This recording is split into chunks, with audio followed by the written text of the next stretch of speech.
Monsoon సీజన్లో మనం ఎలాంటి జాగ్రత్తలు తీసుకోవాలి? నమస్తే అండి, నా పేరు డాక్టర్ శ్రీతేజ. నేను విజయవాడ బెస్ట్ సూపర్ స్పెషాలిటీ హాస్పిటల్లో పల్మనాలజిస్ట్గా వర్క్ చేస్తాను. నార్మల్గా సమ్మర్ సీజన్తో పోలిస్తే మాన్సూన్ సీజన్స్లో మనకి వైరల్ ఫీవర్స్ కానీ, డెంగ్యూ ఫీవర్స్ కానీ, గ్యాస్ట్రోఎంటరైటిస్ అంటే వామిటింగ్స్, డయేరియా లేదా ఆస్తమా అటాక్స్ ఇవన్నీ ఎక్కువగా జరుగుతూ ఉంటాయి అన్నమాట. సో వీటి నుంచి మనల్ని మనం ఎలా ప్రొటెక్ట్ చేయాలి అనేది ఇవాళ మనం చూద్దాం. ఇండివిజువల్ మెజర్స్కి వచ్చేసరికి హైజీన్ అంటే frequent hand washing is most important during monsoons, especially before food intake. మనం ఆహారం తీసుకునే ముందు ఖచ్చితంగా హ్యాండ్ వాష్ అనేది చేసుకోవాలి.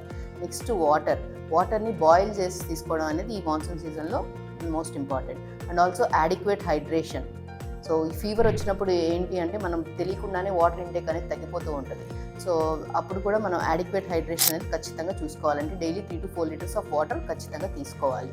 నెక్స్ట్ మాస్క్స్, మనం బయటకు వెళ్తున్నా, క్రౌడీ ప్లేసెస్లోకి వెళ్తున్నా, డస్ట్ ఎక్కువ ఉంటున్నప్పుడు లేదా ఇంట్లో డస్టింగ్ చేసేటప్పుడు ఖచ్చితంగా మాస్క్ అనేది మనం యూస్ చేయాలి.